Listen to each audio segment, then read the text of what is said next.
പ്രതിവിഷയം പ്രതിബന്ധമേറിമേവുന്നു ഇതിനെ നിജസ്മൃതിയെ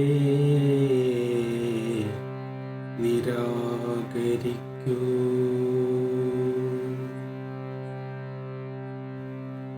അതിവിശദസ്മൃതിയാൽ അതീതവിദ്യാനിധി തെളിയുന്നതിനില്ല നീതിഹാനി.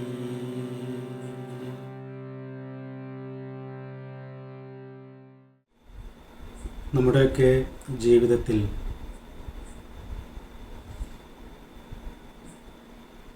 എല്ലാ ഉത്കൃഷ്ടമായിട്ടുള്ള അനുഭവ വിഷയങ്ങളിലൂടെയും നമ്മൾ കടന്നു പോകുന്നത് അത് അത്യധികമായ സമാധാനത്തെ നമുക്ക് പ്രദാനം ചെയ്യും എന്നതുകൊണ്ട് തന്നെയാണ്. അല്ലെങ്കിൽ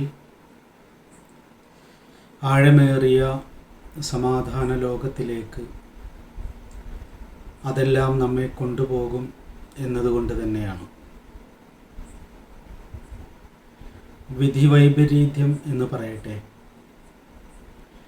നമ്മുടെ ജീവിതത്തിലേക്ക് തിരിഞ്ഞു നോക്കുമ്പോൾ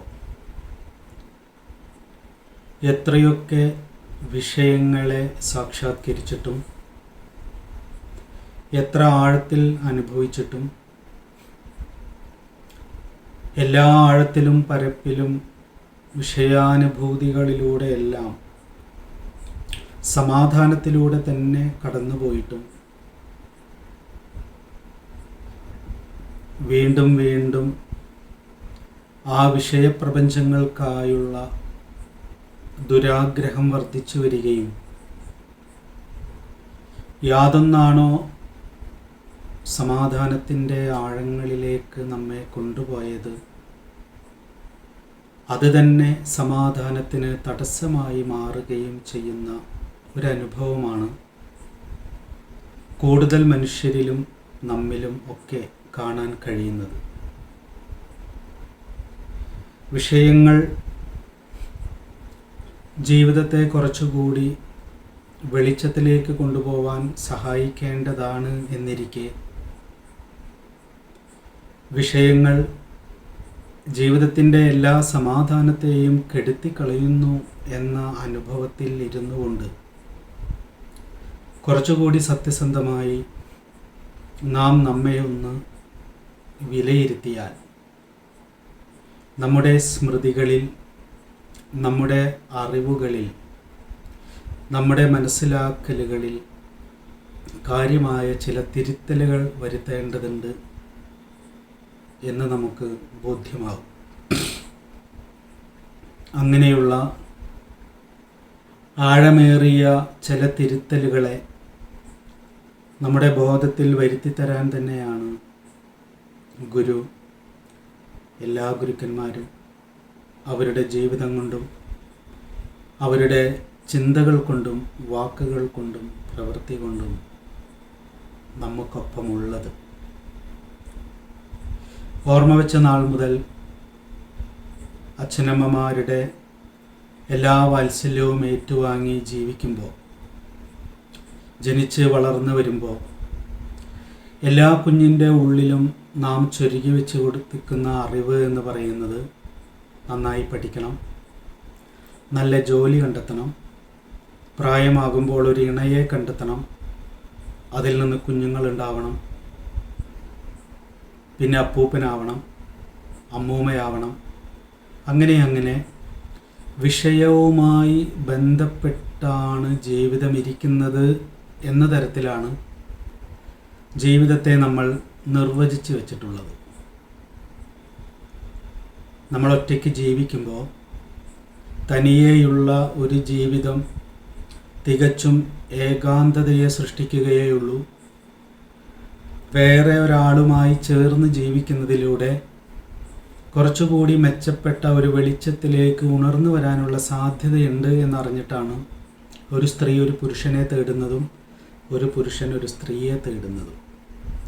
ലൈംഗികമായിട്ടുള്ള താല്പര്യവും വംശവർദ്ധനവിനായിട്ടുള്ള ചോദനയുമാണ് അടിസ്ഥാന ചോദനയായിട്ടിരിക്കുന്നതെങ്കിലും അതോടൊപ്പം നമുക്ക് കോംപ്ലിമെൻ്ററി ആയിട്ട് മാനസികമായും ബുദ്ധിപരമായും ആത്മീയമായും പൂർത്തീകരിക്കപ്പെടേണ്ട ഇടങ്ങളെ കുറച്ചും കൂടി മെച്ചപ്പെട്ട രീതിയിൽ, കുറച്ചും കൂടി വെളിച്ചം പകരുന്ന രീതിയിൽ പൂർത്തീകരിക്കാനുള്ള ഒരു സഹവാസി എന്ന നിലയിലാണ് ഒരു സ്ത്രീ ഒരു പുരുഷനെയും ഒരു പുരുഷൻ ഒരു സ്ത്രീയെയും അവരുടെ ജീവിതത്തിനോട് ചേർത്ത് വയ്ക്കുന്നത്.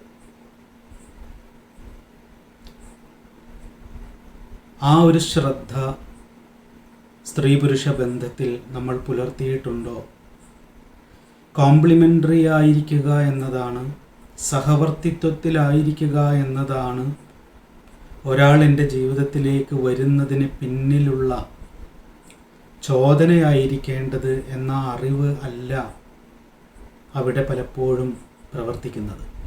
മറിച്ച് ഞാൻ എന്താണോ ഇച്ഛിക്കുന്നത്, എൻ്റെ താല്പര്യങ്ങൾ എന്തൊക്കെയാണോ ആ താല്പര്യങ്ങളോട് ചേർന്ന് നിൽക്കാനുള്ള ഒരാൾ എൻ്റെ കൂടെ വരട്ടെ.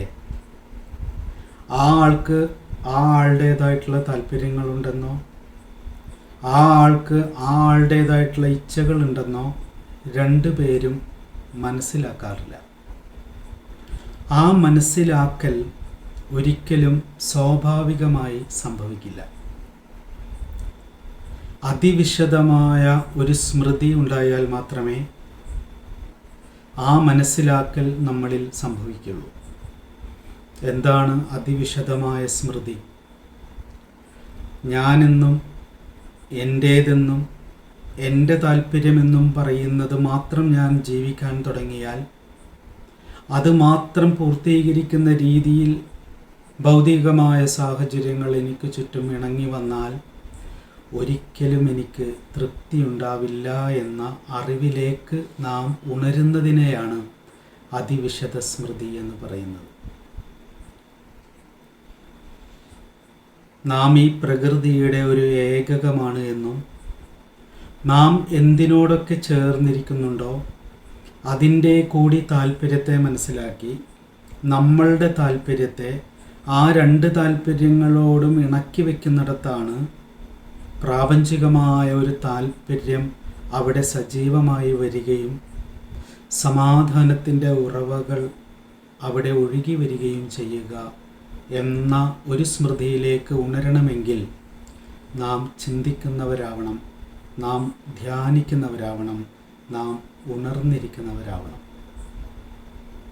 നമ്മുടെയൊക്കെ ജീവിതത്തിൽ ഇന്ദ്രിയങ്ങൾ ഇന്ദ്രിയ വിഷയങ്ങളെ തേടുന്നതും മനസ്സിൻ്റെ വിഷയങ്ങളെ തേടുന്നതും ബുദ്ധിയുടെ വിഷയങ്ങളെ തേടുന്നതും എൻ്റെ അകമേ എവിടുന്നൊക്കെയോ വന്നുകൂടിയിട്ടുള്ള ചില താല്പര്യങ്ങളെ സാക്ഷാത്കരിക്കാൻ വേണ്ടി മാത്രമാണ്. എന്നാൽ എനിക്ക് ഇന്ദ്രിയങ്ങളും എനിക്ക് മനസ്സും എനിക്ക് ബുദ്ധിയും രൂപപ്പെട്ടിട്ടുള്ളത് എൻ്റെ താല്പര്യങ്ങളെ സാക്ഷാത്കരിക്കാൻ വേണ്ടി മാത്രമല്ല, സർവ താല്പര്യങ്ങൾക്കും അധിഷ്ഠാനമായിരിക്കുന്ന താല്പര്യത്തെ അറിഞ്ഞ് അതിനെ നിവർത്തിക്കാൻ വേണ്ടതായത് സ്വീകരിക്കാൻ വേണ്ടിയാണ് എന്നൊരു തിരിച്ചറിവിലേക്ക് നമ്മൾ ഉണരുമ്പോഴാണ് ഞാൻ അല്ല അവിടെ വിഷയമായിരിക്കേണ്ടത്, എല്ലാം ആണ് വിഷയമായിരിക്കേണ്ടത് എന്ന് നമുക്ക് മനസ്സിലാവുക. നമ്മൾ 50 പേര്, 50-ലധികം ആളുകൾ ഇങ്ങനെ ഒരു പ്ലാറ്റ്ഫോമിൽ വന്നിരുന്ന് ഗുരുവിൻ്റെ ആഴമേറിയ കൃതികളിലൂടെ ധ്യാനാത്മകമായി സഞ്ചരിക്കുമ്പോൾ നമ്മളുടെ സ്വകാര്യമായ താല്പര്യങ്ങളൊക്കെ എവിടെയോ ഒഴുകി മറിയുകയും നമ്മെ എല്ലാവരെയും പുണർന്നു നിൽക്കുന്ന ഏതോ ഒരു മൗനത്തിൻ്റെ ധ്യാനാത്മകതയിലേക്ക് നമ്മൾ വിട്ടുകൊടുക്കുകയും നമ്മൾ പോലും അറിയാതെ നമ്മൾ ഓരോരുത്തരും അതിലേക്ക് കണ്ണിചേരുകയും ഒരു നൂലിൽ കോർത്ത മണികൾ പോലെ പരസ്പരം തടസ്സമാവാതെ, പരസ്പരം അസ്വസ്ഥതയുണ്ടാക്കാതെ എന്നാൽ ചേർന്ന് ഇരിക്കുകയും രണ്ട് മണികൾക്കിടയിൽ ചെറിയ ഇടം വിട്ടുകൊടുക്കുന്നത് കൊണ്ടാണ് ഒരു മാല മനോഹരമായിരിക്കുന്നത്.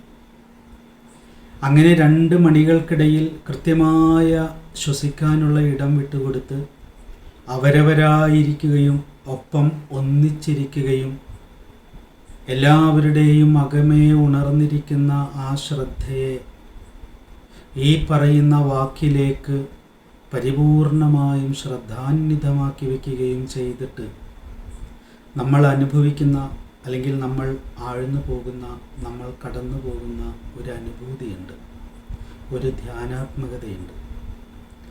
ആ ധ്യാനാത്മകതയിലേക്ക് നമ്മൾ തെളിഞ്ഞിരിക്കുമ്പോഴാണ് നമുക്കൊരു കാര്യം ബോധ്യമാകുന്നത്. നമ്മുടെ ഇന്ദ്രിയങ്ങളും നമ്മുടെ മനസ്സും നമ്മുടെ ബുദ്ധിയും നമ്മുടെ താല്പര്യങ്ങളും ഒക്കെ സജീവമായിരിക്കുന്നുണ്ട് എങ്കിലും, അത് വാക്ക് എന്ന വിഷയത്തെ ശ്രദ്ധിക്കുന്നുണ്ട് എങ്കിലും, അത് നമ്മുടെ ആത്മസത്തയ്ക്ക് പ്രതിബന്ധമായി മാറാതിരിക്കാൻ അതീവ ശ്രദ്ധ പുലർത്തുന്ന ഒരിടം കൂടി നമ്മിൽ സജീവമായിരിക്കുന്നത് നമുക്ക് അനുഭവിക്കാൻ കഴിയും. ഒരു ചിന്ത കൊണ്ട്, ഒരു വാക്ക് കൊണ്ട്, ഒരു പ്രവൃത്തി കൊണ്ട്, ഒരു ചലനം കൊണ്ട്, ഒരു ശബ്ദം കൊണ്ട് ഇപ്പോൾ നമ്മൾ കടന്നു പോകുന്നതായ ആ മൗനാനുഭൂതിക്ക് തടസ്സം വരരുത് എന്ന ഒരു ശ്രദ്ധ അതീവ സൂക്ഷ്മമായി നമ്മുടെ ബോധത്തിൽ ഉണർന്നിരിക്കുന്നത്, ആ പാരസ്പര്യത്തിൽ അമർന്നിരിക്കുന്ന സമയങ്ങളിൽ നമുക്ക് അനുഭവിക്കാൻ കഴിയും. പക്ഷേ നമ്മുടെ വ്യക്തി ജീവിതത്തിൽ, നമ്മുടെ സ്വകാര്യ ജീവിതത്തിലേക്ക് നമ്മൾ നോക്കിയാൽ, നമ്മളോട് ചേർന്നിരിക്കുന്ന മനുഷ്യരോട്, ഭാര്യയ്ക്ക് ഭർത്താവിനോട്, ഭർത്താവിന് ഭാര്യയോട്, അച്ഛനമ്മമാർക്ക് മക്കളോട്, മക്കൾക്ക് അച്ഛനമ്മമാരോട്, നമ്മുടെ ഇന്ദ്രിയങ്ങൾക്ക് ഇന്ദ്രിയ വിഷയങ്ങളോടൊന്നും അങ്ങനെയുള്ള ഒരു അതിവിശദ സ്മൃതിയോടെ കലർന്നുരുകിയിരിക്കാൻ കഴിയുന്നില്ല. മറിച്ച് തികച്ചും സ്വകാര്യമായ സ്മൃതിയോടെ എൻ്റെ താല്പര്യങ്ങളെ സംരക്ഷിക്കാൻ ഉതകുന്നത് മാത്രം എനിക്ക് മതി എന്ന് പറയുന്ന തികച്ചും സ്വാർത്ഥപ്രധാനമായ താല്പര്യങ്ങളിൽ ഉടക്കിക്കിടക്കുന്ന ബോധങ്ങൾക്കാണ് വിഷയം ഒരു പ്രതിബന്ധമായി മാറുന്നത്. ഉള്ളുണർവിൻ്റെ നിറവാർന്ന പ്രപഞ്ചത്തിലേക്ക് പ്രവേശിക്കാനും ധ്യാനാത്മകമായ മുറിവില്ലാതെ ഒഴുകുന്ന ആ ധന്യതയിൽ അമരാനും തടസ്സമായിരിക്കുന്നത് വിഷയമല്ല, വിഷയത്തിൽ നിന്ന് നമ്മൾ തിരഞ്ഞെടുക്കുന്ന ആ ഒരു ഭാഗികമായ വിഷയാസക്തിയാണ്. സമ്പൂർണമായ ഒരു വിഷയത്തിലേക്ക് ഉണർന്നു വരുന്നിടത്താണ് അതിവിശദമായ സ്മൃതി നമുക്കുണ്ടാവുക. വിഷയങ്ങളെല്ലാം ആത്മബോധത്തിൽ നിറഞ്ഞിരിക്കുന്നതിന് പ്രതിബന്ധമായി മാറാൻ കാരണം വിഷയങ്ങളെ തൻ്റെ തികച്ചും സ്വാർത്ഥപരമായ താല്പര്യങ്ങൾക്ക് വേണ്ടി മാത്രം തേടുന്നതുകൊണ്ടാണ്. നാം തുടക്കത്തിൽ പറഞ്ഞതുപോലെ ഒരു സ്ത്രീ ഒരു പുരുഷനെയും, ഒരു പുരുഷൻ ഒരു സ്ത്രീയെയും തേടുന്നത് എൻ്റെ താല്പര്യത്തിനെ കൂടുതൽ സജീവമായി ജീവിക്കാൻ വേണ്ടിയുള്ള ഒരു സഹായിയായിട്ടല്ല, മറിച്ച് എൻ്റെ താല്പര്യങ്ങൾ മാത്രമായുള്ള ഒരു ജീവിതം ഒരിക്കലും സ്വസ്ഥത തരില്ല എന്നറിഞ്ഞ് രണ്ട് വ്യക്തികൾ ഒരുമിച്ചിരിക്കുന്നിടത്ത് രണ്ടുപേരുടെയും താല്പര്യങ്ങളെ മാനിച്ചുകൊണ്ട് സഹകരണത്തിൻ്റേതായ ഒരു താല്പര്യത്തെ അവിടെ വളർത്തിയെടുക്കുമ്പോൾ അതിവിശദമായ ഒരു സ്മൃതി അവിടെ സംഭവിക്കുകയും അങ്ങനെ വിട്ടുകൊടുക്കലിൻ്റെ, ഒഴിഞ്ഞുകൊടുക്കലിൻ്റെ, ചേർത്ത് വയ്ക്കലിൻ്റെ, ചേർത്ത് പിടിക്കലിൻ്റെ ഒരു പ്രപഞ്ചത്തിൽ മുഴുവൻ ഉണർന്നിരിക്കുന്ന ആ ഉദാത്തമായ നന്മ, കരു നമ്മളെ വന്ന് പുൽകുന്നത് അനുഭവിക്കാൻ അവിടെയാണ് നമുക്ക് കഴിയുക എന്ന അറിവിലിരുന്നു കൊണ്ടായിരിക്കണം നാം ഒന്നിനെ നമ്മോട് ചേർത്ത് വെക്കേണ്ടത്. പക്ഷേ നമ്മൾ നമ്മുടെ ജീവിതത്തിൽ ചെയ്യുന്നത് അങ്ങനെയല്ല. എൻ്റെ ഇഷ്ടങ്ങളെയും എൻ്റെ താല്പര്യങ്ങളെയും പൂർത്തീകരിക്കാൻ വേണ്ടി മാത്രമാണ് വിഷയലോകങ്ങൾ എന്ന അറിവാണ്, തെറ്റായ മുറിവായ അറിവാണ് വിഷയങ്ങൾ ജീവിതത്തിന് ഒരു പ്രതിബന്ധമായി മാറുന്നതിന് കാരണമായിട്ടിരിക്കുന്നത്. അതുകൊണ്ട് വിഷയങ്ങളെ ഉപേക്ഷിക്കുകയല്ല, വിഷയങ്ങളിലുള്ള സങ്കുചിതമായ സ്മൃതികളിൽ നിന്നും ഉണർന്ന് അതിവിശദമായ അതിവിശാലമായ സ്മൃതിയിലേക്ക് ഉണരുകയാണ് വേണ്ടത്. അതിന് നിജസ്മൃതി ഉണ്ടാവണം, ശരിയായ സ്മൃതി ഉണ്ടാവണം. നിജസ്മൃതിയെയാണ് നമ്മൾ പലപ്പോഴും ഗുരുവിൻ്റെ ശ്ലോകങ്ങളിലൂടെ ധ്യാനാത്മകമായി നമ്മൾ സഞ്ചരിക്കുമ്പോഴെല്ലാം ശ്രുതി ശ്രുതി ശ്രുതി എന്ന് നമ്മൾ പറയാറുണ്ട്. സങ്കുചിതമായിട്ടുള്ള നമ്മുടെ സ്മൃതികളിൽ നിന്ന് നിജമായിട്ടുള്ള സ്മൃതിയിലേക്ക് ഉണരുന്ന ഇടമാണ് ശ്രുതി എന്ന് പറയുന്നത്. ഞാനും എൻ്റെ താല്പര്യവും സംരക്ഷിക്കപ്പെടാൻ വേണ്ടി ഉണ്ടായിരിക്കുന്നതാണ്, അല്ലെങ്കിൽ ഉണ്ടായിരിക്കേണ്ടതാണ് സർവ വിഷയവും എന്ന ധാരണയിൽ നിന്ന് തനിക്കും തന്നോട് ചേർന്നിരിക്കുന്നവർക്കും വ്യത്യസ്തമായ താല്പര്യങ്ങളുണ്ട് എന്നും ആ വ്യത്യസ്തമായ താല്പര്യങ്ങളുടെ സഹകരണത്തിൻ്റെ ലോകത്തിൽ ഉണർന്നു വരുന്നതാണ് ശ്രുതി എന്നും, വ്യത്യസ്തമായിട്ടുള്ള സംഗീതോപകരണങ്ങളുടെ അടമ്പടിയോടുകൂടി ഒരു സംഗീതജ്ഞൻ ഒരു രാഗം ആലപിക്കുമ്പോൾ, ഒരു കീർത്തനം ആലപിക്കുമ്പോൾ അവിടെ ഒരു തബലയാവാം, അല്ലെങ്കിൽ ഒരു മൃദംഗമാവാം, ഒരു വയലിനാവാം, ഒരു ഫ്ലൂട്ടാവാം, ഒരു എടക്കയാവാം, എന്തുമാവാം. വളരെ വ്യത്യസ്തമായിട്ടുള്ള സംഗീതോപകരണങ്ങൾ, അതിൻ്റെ ഇടയിൽ പാടാനിരിക്കുന്ന ഒരു വ്യക്തി, അതിൻ്റെ പിന്നിൽ ഇതിനെ എല്ലാറ്റിനെയും ഇണക്കത്തക്ക രീതിയിൽ ശ്രുതി മീട്ടിയിരിക്കുന്ന ആ തമ്പുരു, ഇതെല്ലാം കൂടി അവിടെ ആരും ആർക്കും പ്രാധാന്യം കൊടുക്കാതെ ആ വ്യത്യസ്തമായ സംഗീതോപകരണങ്ങൾക്കും ആ ഗായകനും എവിടെയാണോ പാരസ്പര്യത്തിൻ്റെ ഒരു ഉറവ പൊട്ടി വരുന്നത്, അവിടെയാണ് നാദം ശ്രുതിയായിട്ട് മാറുകയും നമ്മുടെയൊക്കെ ഹൃദയത്തെ വിലയിപ്പിക്കുകയും ചെയ്യുന്നത്. അവിടെ പാട്ടുകാരൻ്റെ താല്പര്യത്തിനനുസരിച്ചല്ല മറ്റ് സംഗീതോപകരണങ്ങൾ പ്രവർത്തിക്കുന്നത്. എല്ലാവരും ശ്രദ്ധിക്കുന്നത് താളം മുറിഞ്ഞു പോവാതിരിക്കാനാണ്. താളം മുറിഞ്ഞു പോവാതെ ആ താളത്തിൻ്റെ ഉള്ളിലിരുന്നു കൊണ്ട് ഓരോരുത്തരും അവരവരുടെ പ്രാഗൽഭ്യത്തെ, അവരവരുടെ കഴിവിനെ പ്രകടിപ്പിച്ചുകൊണ്ടേയിരിക്കുകയാണ്. അവരവരിലാണ് 100% ഓരോരുത്തരായിരിക്കുന്നത് എങ്കിലും ആ മൊത്തം താളത്തിന് ഭംഗം വരാത്ത രീതിയിൽ 100% അവരവരായിരുന്ന് അവരവർ എന്താണോ ചെയ്തുകൊണ്ടിരിക്കുന്നത് അതിൽ മുഴുകി അത് മാത്രമായി തീരുമ്പോഴും അവരെല്ലാവർക്കും ഇടയിലുള്ള താളം മുറിഞ്ഞു പോവാതിരിക്കാനുള്ള സൂക്ഷ്മമായ ശ്രദ്ധ അവരുടെ ഹൃദയത്തിൽ വിരിഞ്ഞു നിൽക്കുന്നത് ആ ഓരോ സംഗീതജ്ഞരുടെയും മുഖത്തേക്ക് നോക്കിയാൽ നമുക്ക് അനുഭവിക്കാൻ കഴിയും. തബല കൊട്ടുന്ന ആൾ 100% തബലയിലായിരിക്കുമ്പോഴും വയലിൻ വായിക്കുന്നവരുടെയും പാട്ട് പാടുന്നവരുടെയും കൂടെ ഇരിക്കുന്നത് നമുക്ക് കാണാൻ കഴിയും. പാട്ട് പാടുന്ന ആൾ 100% തൻ്റെ ഗാനാലാപനത്തിൽ മുഴുകിയിരിക്കുമ്പോഴും അപ്പുറത്തിരുന്ന് തബലയോ മൃദംഗമോ കൊട്ടുന്നവരുടെയും ഇപ്പുറത്ത് വയലിനോ വീണയോ വായിക്കുന്നവരുടെയും കൂടെ ഇരിക്കുന്നത് അദൃശ്യമായി നമുക്ക് കാണാൻ കഴിയും. അവിടെയാണ് സ്വരലയം എന്ന് പറയുന്ന ഒന്നുണ്ടാവുന്നത്.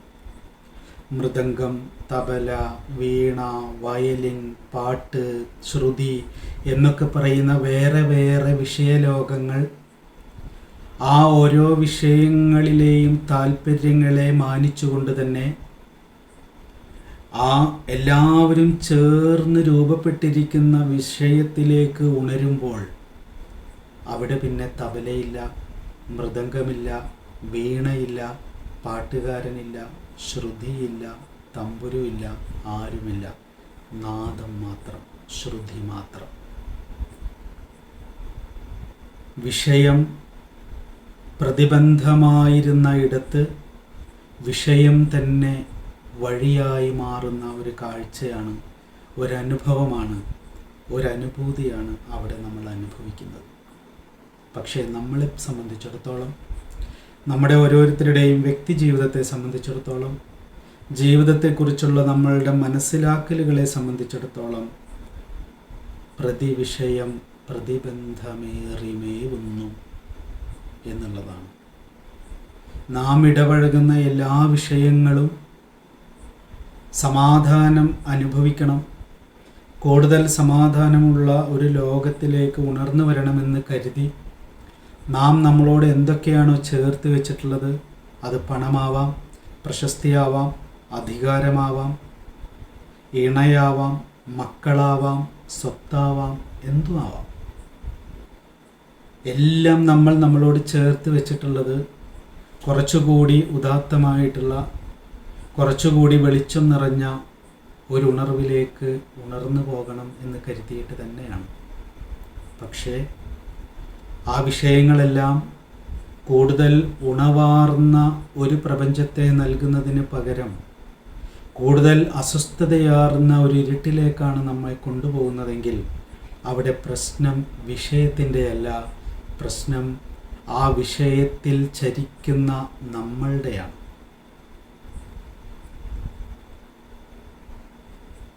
സമരത്തിൻ്റെ വഴികൾ ഉപേക്ഷിച്ച്, മത്സരത്തിൻ്റെ വഴികൾ ഉപേക്ഷിച്ച്, ഗർവിൻ്റെ വഴികൾ ഉപേക്ഷിച്ച്, അഹന്തയുടെ വഴികൾ ഉപേക്ഷിച്ച്, സ്വാർത്ഥ താല്പര്യങ്ങളുടെ വഴികൾ ഉപേക്ഷിച്ച്, സഹകരണത്തിൻ്റെ, വഴങ്ങിക്കൊടുക്കലിൻ്റെ, ചേർത്ത് പിടിക്കലിൻ്റെ, ചേർന്ന് നിൽക്കലിൻ്റെ,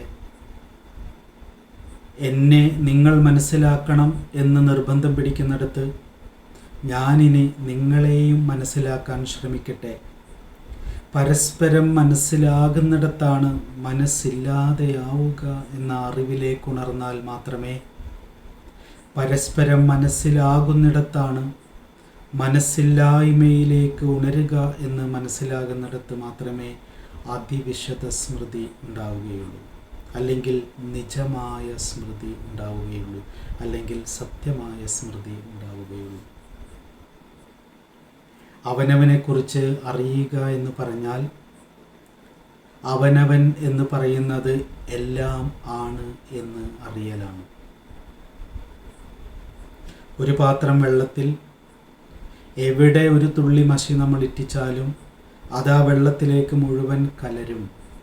എവിടെ നമ്മൾ വിഷമിറ്റിച്ചാലും അത് ആ ജലത്തിലേക്ക് മുഴുവൻ കലരും എന്ന് നമ്മൾ എപ്പോൾ തിരിച്ചറിയുന്നുവോ അപ്പോഴേ നമ്മൾ ശ്രദ്ധാലുവാവുകയുള്ളൂ. വെറുപ്പ് കൊണ്ടും വിദ്വേഷം കൊണ്ടും എൻ്റെ ബോധത്തിൽ നിന്ന് ഉണർന്നു വരുന്ന ഒരു വാക്ക് ഞാൻ പുറത്തേക്ക് വിസർജിക്കുമ്പോൾ ആ വെറുപ്പോടുകൂടിയുള്ള ആ ഒരു മനോമലം അത് ആദ്യം ചെന്ന് വീഴുന്നത് അവരവരുടെ ബോധത്തിൽ തന്നെയാണെന്ന് ആഴത്തിൽ അറിയുമ്പോൾ മാത്രമേ വാക്കിൻ്റെ മുകളിൽ നാം ശ്രദ്ധാലുവായി തീരൂ. നാം നമ്മളോട് ചേർന്നിരിക്കുന്ന ഒരാളെ സ്നേഹിക്കുന്നത് എൻ്റെ ഉള്ളിലുള്ള അപൂർണമായ സ്നേഹത്തെ പൂർത്തീകരിക്കാൻ വേണ്ടിയാണെന്നറിഞ്ഞാൽ മാത്രമേ ഞാൻ മറ്റുള്ളവരെ സ്നേഹിക്കുന്നതിൻ്റെ മഹിമ പാടൽ നമ്മൾ അവസാനിപ്പിക്കുകയുള്ളൂ. വെറുപ്പ് കൊണ്ടും വിദ്വേഷം കൊണ്ടും നമ്മുടെ ഉള്ളിൽ നിന്നും ഉണർന്നു വരുന്ന വാക്കുകൾ പുറത്തേക്ക് നമ്മൾ വിസർജിക്കുമ്പോൾ അത് മറ്റുള്ളവരെ അസ്വസ്ഥപ്പെടുത്താൻ വേണ്ടിയാണ് നമ്മൾ ചെയ്യുന്നത് എങ്കിൽ ആ അസ്വസ്ഥത അവരേക്കാൾ കൂടുതൽ അനുഭവിക്കുന്നത് ഞാൻ തന്നെയാണ് എന്നും അതിന് കാരണമായിരിക്കുന്നത് ഞാൻ തന്നെയാണ് ആ അപ്പുറത്തിരിക്കുന്ന ആൾ എന്നും നമ്മൾ തിരിച്ചറിയുമ്പോൾ അതിന് പറയുന്ന പേരാണ് നിജസ്മൃതി എന്ന്.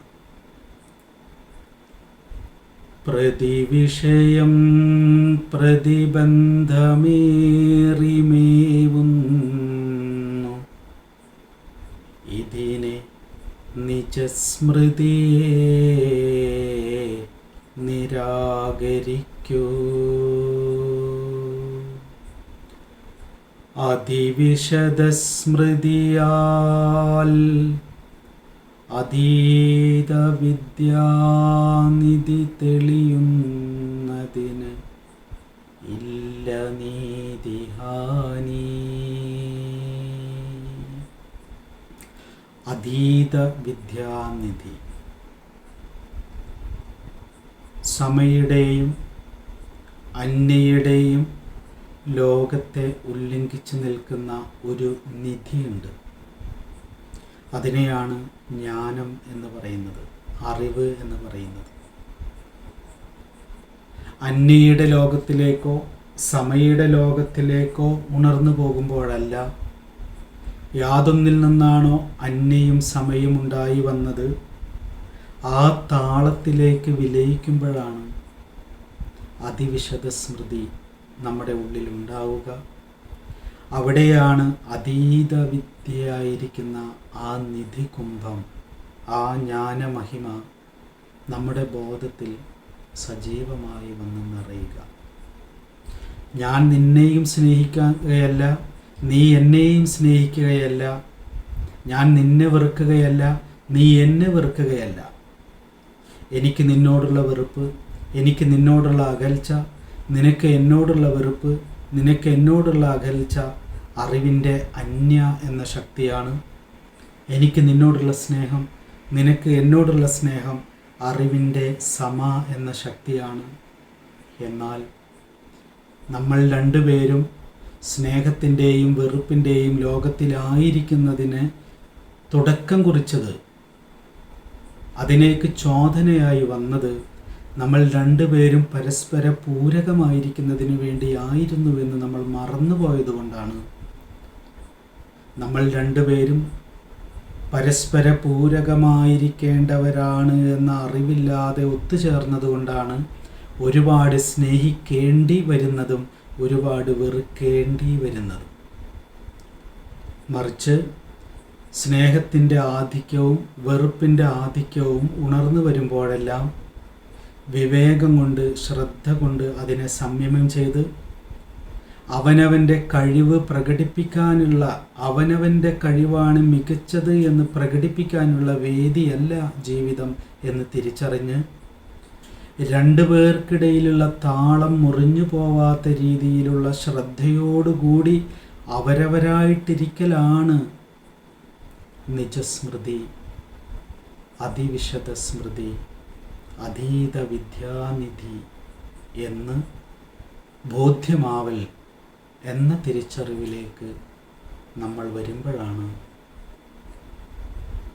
ഗുരു പറയുന്ന അറിവിൻ്റെ മഹത്തായ ആ പ്രപഞ്ചം കുറച്ചെങ്കിലും നമുക്ക് മനസ്സിലായി തുടങ്ങുക. പക്ഷേ അങ്ങനെയുള്ള ഒരു ശ്രദ്ധയോടുകൂടി, അങ്ങനെയുള്ളൊരു വിവേകത്തോടുകൂടി നാം എല്ലാം ഈ പ്രപഞ്ചത്തിലുള്ള സർവവും പരസ്പര പൂരകങ്ങളായിരിക്കാനുള്ളതാണ്. ആ പ്രാപഞ്ചികമായ താളത്തോട് സരളയപ്പെടുന്ന രീതിയിൽ തൻ്റെ പങ്കുകൂടി അവിടെ നിർവഹിക്കുക മാത്രമേ താൻ ചെയ്യേണ്ടതുള്ളൂ. തൻ്റെ പങ്കാലല്ല ഇതെല്ലാം ശ്രുതിലയപ്പെട്ടിരിക്കുന്നത്, മറ്റ് പലതും കൂടി ചേർന്നുരുകുന്നിടത്ത് സംഭവിക്കുന്നതാണ് താളലയം എന്നറിഞ്ഞ് താൻ മാത്രം എന്ന് പറയുന്നത് ഭാഗികമായ ഒരു അനുഭവമാണ് എന്ന് തിരിച്ചറിഞ്ഞ് തൻ്റെ ചുറ്റുപാടിനോട് മുഴുവൻ ചേർന്നുരുകി താളം മുറിയാതെ സഞ്ചരിക്കാൻ ഞാൻ തയ്യാറാവുന്നിടത്താണ് ആ വെളിച്ചം, ആ നിധി നമ്മുടെ ഉള്ളിൽ ഉണർന്നു വരിക എന്ന് നാം മറക്കാതെ ഇരിക്കണം. അതാണ് നിജസ്മൃതി, അതാണ് അതിവിശദ സ്മൃതി, അതാണ് അതീത വിദ്യാനിധി, അതാണ് ശ്രുതി എന്ന് പറയുന്നത് എന്ന് നമുക്ക് ഓരോരുത്തർക്കും അനുഭവമായി വരണം. അല്ലാത്തിടത്തോളം കാലം വിഷയങ്ങളിൽ ആനന്ദം തേടി നടക്കുന്നിടത്തോളം കാലം ആനന്ദം തേടുന്ന വിഷയങ്ങൾ തന്നെ ആനന്ദത്തിനുള്ള ഏറ്റവും വലിയ തടസ്സമായിട്ട് മാറുന്നത് നമ്മൾ അനുഭവിക്കേണ്ടി വരും.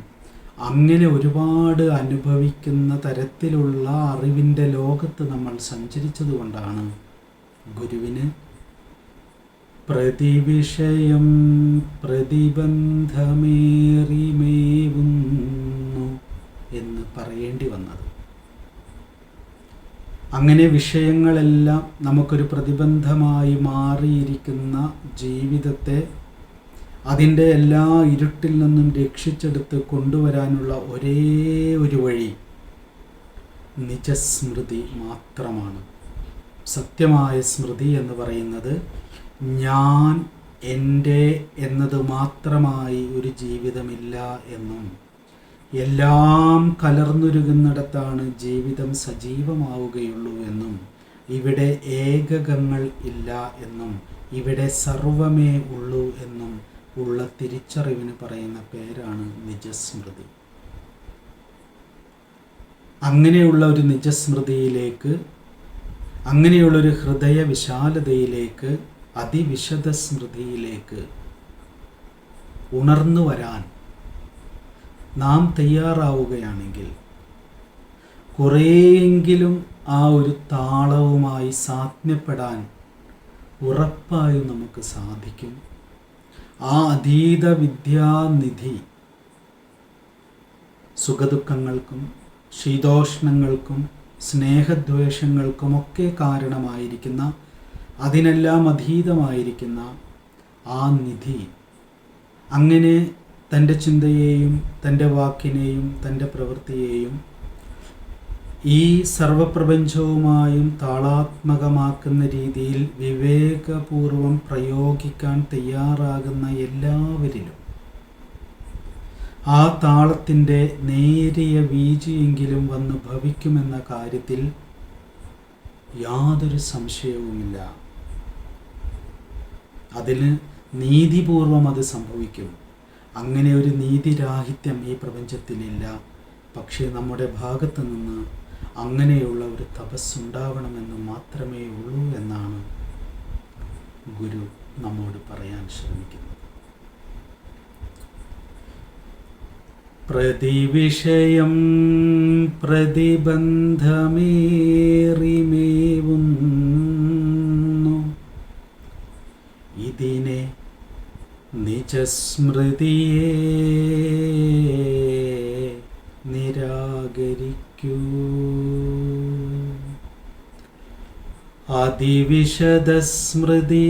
അതിവിശദസ്മൃതിയാൽ അതീത വിദ്യാനിധി തെളിയുന്നു.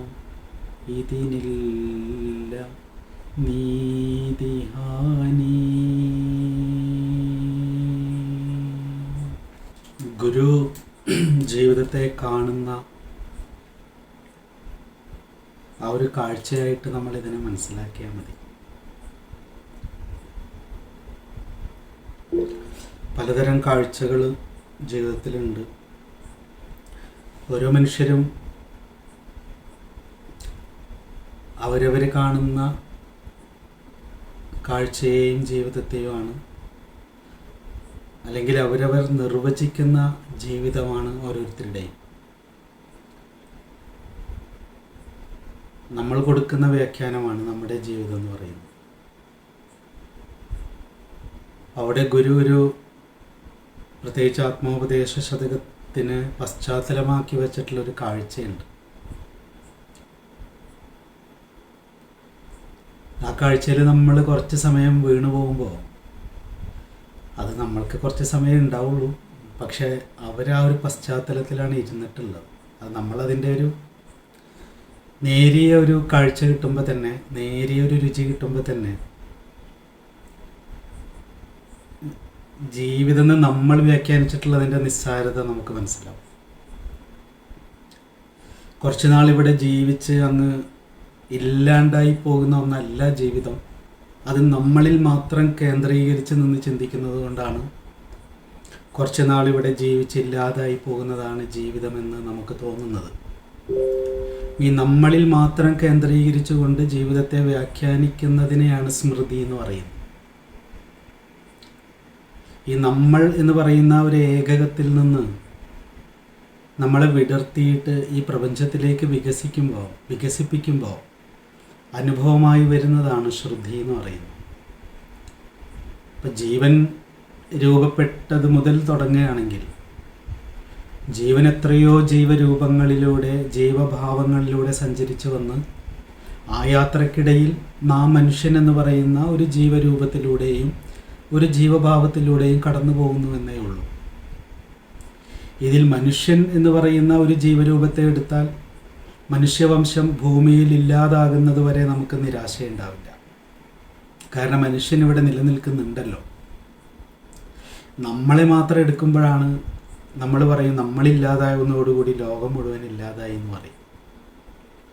അപ്പോൾ നമ്മൾ ഏറ്റവും ചുരുങ്ങിയത് ആ ഒരു ജീവനാണ് നമ്മളൊരു ജീവനാണ് എന്ന ഒരു അറിവിലേക്ക് ഈ ശരീരം, ഈ ഷൗക്കത്ത് ഇവിടെ 49 വർഷം മുമ്പ് ജനിച്ച് പലതരം അനുഭവങ്ങളിലൂടെ കടന്നു വന്ന് ഇപ്പോൾ ഇവിടെ എത്തി നിൽക്കുന്ന ഈ ഒരു ഷൗക്കത്താണ് സത്യമെന്ന് ധരിച്ചത് കൊണ്ടാണ് കുറച്ച് നാൾ ഇവിടെ ജീവിച്ച് ചത്തുപോകുമെന്ന് ഞാൻ പറയുന്നത്. ജീവൻ്റെ മഹാപ്രവാഹത്തിൻ്റെ ഭാഗമായിട്ട് എന്നും സഞ്ചരിച്ചിട്ടുള്ളവനാണ് ഞാൻ. ഇപ്പം ഇങ്ങനെ കുറച്ച് നാൾ ഈ രൂപത്തിലായിരിക്കുന്നുവെന്നേ ഉള്ളൂ. എവിടെയൊക്കെ ജീവനുണ്ട്, ഇവിടെ എൻ്റെ മുമ്പിലിരിക്കുന്ന ഓരോരുത്തരിലും, അല്ലാതെ എൻ്റെ മുൻപിലിരിക്കുന്ന ഓരോരുത്തരിലും ഇവിടെ എക്സിസ്റ്റ് ചെയ്യുന്ന സർവ്വ ജീവരൂപങ്ങളിലും സഞ്ചരിക്കുന്നത് ഞാൻ തന്നെയാണ്. ആ അറിവാണ് അതിവിശദ സ്മൃതി എന്ന് പറയുന്നത്. ആ അറിവിലിരിക്കുമ്പോഴാണ് ജനനവുമില്ല പിറപ്പുമില്ല വാഴ്വും നരസുരരാദിയുമില്ല നാമരൂപം എന്ന് ഗുരു പറയുന്നത്. ഞാൻ ജനിച്ചു, ഞാൻ ജീവിച്ചു, ഞാൻ മരിച്ചു എന്ന് നമ്മൾ പറഞ്ഞിട്ടാണ് ജീവിതം എത്ര നിസ്സാരമാണ് എന്ന് നമ്മൾ പറയുന്നത്. അത് നിസ്സാരവുമല്ല, അത് മഹത്വമല്ല, അതിവിടെ ഉള്ളതാണ്. പ്രപഞ്ചമാരും ഉണ്ടാക്കിയതല്ല, പ്രപഞ്ചം ഇവിടെ ഉള്ളതാണ് എന്ന് പറയുന്നത് അതുകൊണ്ടാണ്. അപ്പം നമ്മളുടെ ഈ ഒരു ഇടുങ്ങിയ, ഒന്നുകിൽ നമ്മൾ ഞാൻ എന്ന് പറയുന്ന എൻ്റേതിൽ മാത്രം കുടുങ്ങി നിൽക്കുന്നു, അല്ലെങ്കിൽ നമ്മൾ മനുഷ്യൻ എന്ന് പറയുന്ന ഒരു ജീവ രൂപത്തിൽ മാത്രം കുടുങ്ങി നിൽക്കുന്നു, അല്ലെങ്കിൽ നമ്മൾ സങ്കീർണ ജീവികളായിട്ടുള്ള ജീവരൂപങ്ങളിൽ മാത്രം ഒതുങ്ങി നിൽക്കുന്നു. സൂക്ഷ്മമായിട്ടുള്ള ജീവലോകത്തിലേക്ക് പ്രവേശിച്ചാൽ, ഞാൻ ഈയിടെ ഒരു ഫോട്ടോ കണ്ടു കഴിഞ്ഞ ദിവസം, കടലിൻ്റെ അടിയിൽ നിന്ന് എടുത്തിട്ടുള്ളൊരു ഫോട്ടോയാണ്.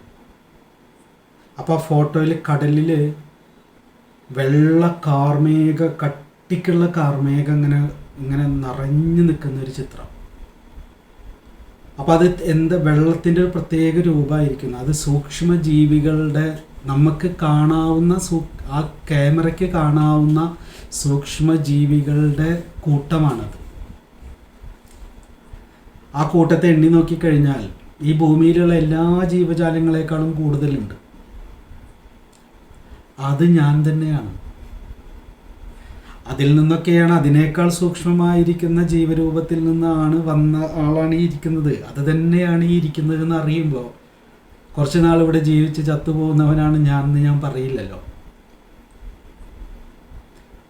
നമ്മുടെ ഇന്ദ്രിയങ്ങൾക്ക് കാണാൻ കഴിയുന്നു എന്നതുകൊണ്ട് ഒന്ന് ജനിച്ചു എന്നും, നമ്മുടെ ഇന്ദ്രിയങ്ങൾക്ക് കാണാതെയാകുമ്പോൾ മരിച്ചു എന്നും നാം പറയുന്നത്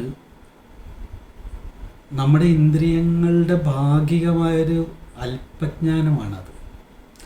ജനിച്ചു, നിലനിന്നു, മരിച്ചു എന്ന് പറയുന്നത് നമ്മുടെ അല്പജ്ഞാനമാണ് എന്നറിയുമ്പോഴാണ്, ആ അറിവിലിരിക്കുമ്പോഴാണ് വിഷയങ്ങളെല്ലാം പ്രതിബന്ധമാണെന്ന് മനസ്സിലാവുന്നത്. നമ്മൾ 2 ദിവസം മുമ്പ് മരണത്തെക്കുറിച്ച് വളരെ വിശദമായിട്ട് സംസാരിച്ചു. മരണം എന്ന് പറയുന്നതിനെ നമ്മൾ ഭയക്കുന്നത് അല്പജ്ഞാനം കൊണ്ടാണ്. ഞാൻ നിർവചിച്ച ജീവിതത്തിന് ഇല്ലായ്മ സംഭവിക്കുന്നതിനെയാണ് നാം മരണമെന്ന് പറയുന്നത്. ഇവിടെ ജനിക്കുകയോ നിലനിൽക്കുകയോ മരിക്കുകയോ ചെയ്യുന്നില്ല എന്നതിനെ സജീവമായ ഒരർത്ഥത്തിൽ വേണം നമ്മൾ എടുക്കാൻ, അല്ലെങ്കിൽ നെഗറ്റീവായിട്ടുള്ള നിഷേധാത്മകമായ അർത്ഥത്തിലല്ല നമ്മൾ മനസ്സിലാക്കേണ്ടത്.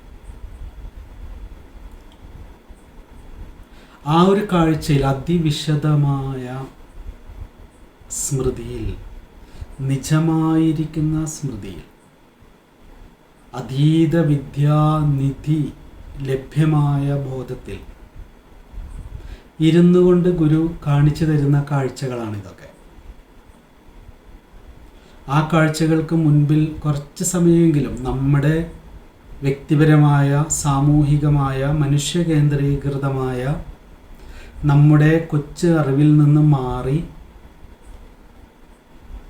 ഗുരു നമുക്ക് പകർന്നു തരുന്ന ആ ഒരു പ്രാപഞ്ചികമായ അവബോധത്തിൽ ഇരുന്നു കൊണ്ടുള്ള അറിവിനോട് ഓരം ചേർന്ന്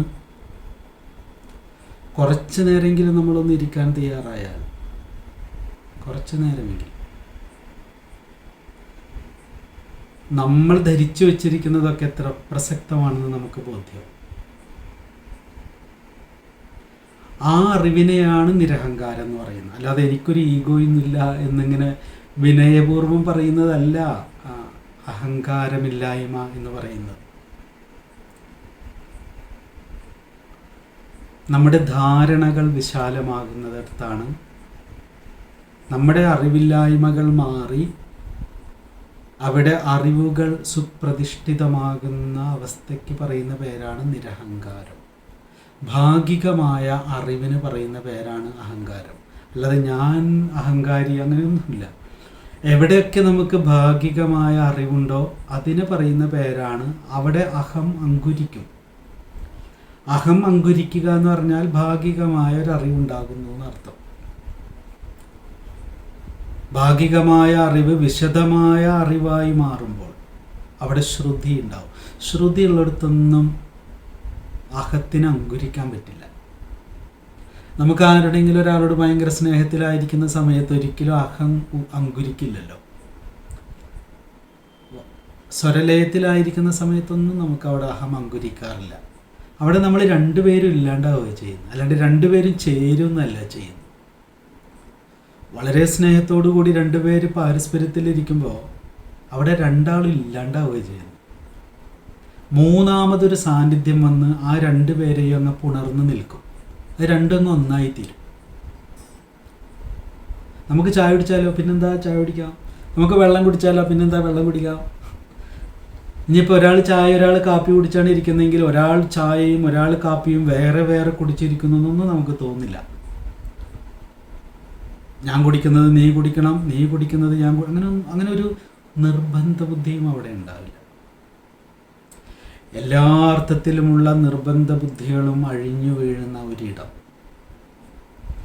ഭാഗികമായ അറിവുകളെല്ലാം ഒഴിഞ്ഞു പോകുന്ന ഒരിടം,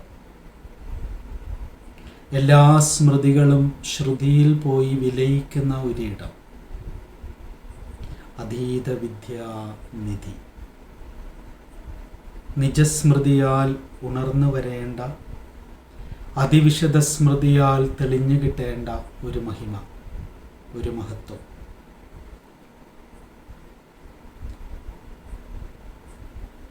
ആ ഒരു കാഴ്ച കുറച്ചു നേരത്തേക്കെങ്കിലും നമുക്ക് അനുഭവമായാൽ നമുക്ക് സ്നേഹം തോന്നും. നമ്മളോടല്ല, നമ്മളോടോ എന്തിനോടെങ്കിലും അല്ല, സ്നേഹം തോന്നും. എന്തിനോട് എന്നൊന്നുമില്ല. അപ്പോൾ കാണുന്നതിനോടൊക്കെ സ്നേഹമായിരിക്കും.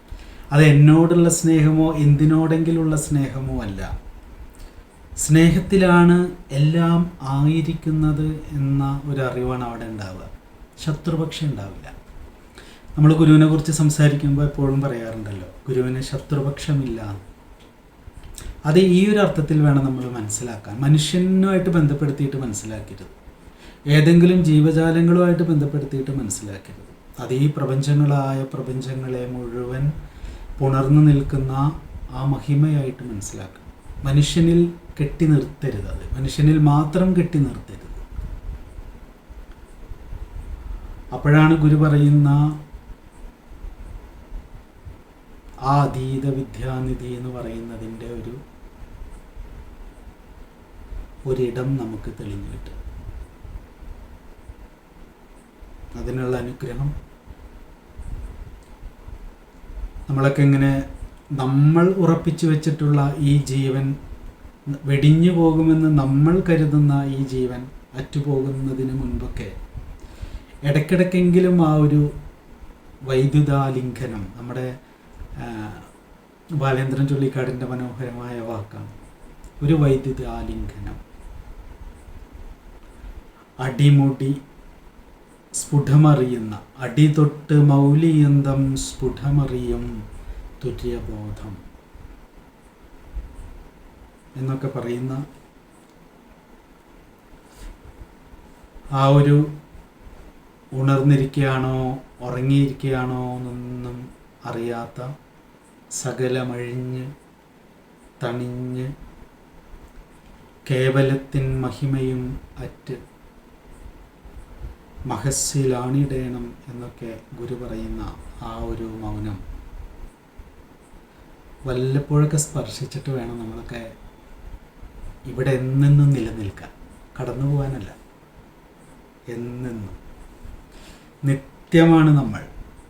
ഗുരുക്കന്മാരത് പറയുമ്പോൾ നമുക്കതൊരു ആശയവാക്കായിട്ടാണ് തോന്നുക. നിത്യമാണ്, ഉണ്ടായി നിലനിന്ന് ഇല്ലാതായി പോകുന്നവരേ അല്ല, നിത്യമാണ്. ഏകം നിത്യം വിമലമചലം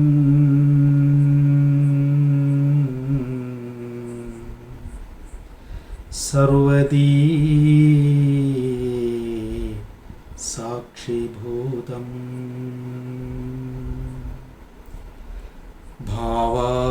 ഭാവാതീതം ത്രിഗുണരഹിതം സദ്ഗുരും തം നമാമി.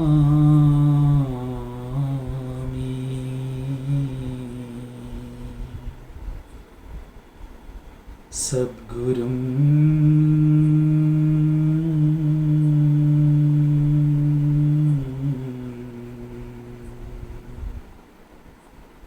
സദ്ഗുരും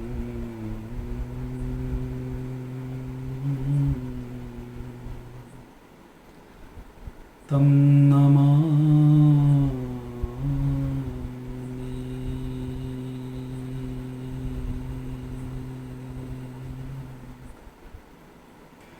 എല്ലാവർക്കും നിറഞ്ഞ സ്നേഹം, പ്രാർത്ഥന. നമസ്കാരം.